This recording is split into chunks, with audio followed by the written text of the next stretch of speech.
रुनुकी झुनुकी पापा बगिया लगावेलन अरे आंगने तुलसिया के गाछ हेललन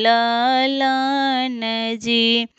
अरे आंगने तुलसिया के गाछ हेललन जी। जांगे बैठाई पापा बेटी समझावेलन अरे सुन बेटी अरजा हमार हेललन जी। सास ससुर की बेटी चरण धोई पिहा हो अरे ननदो के करिह दुलार हेललन जी।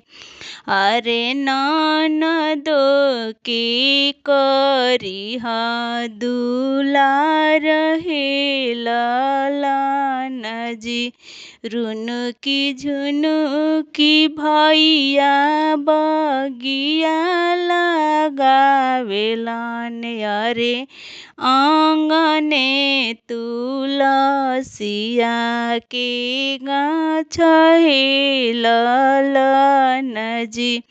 जांगे बैठाई भैया बहिनी समझावेलन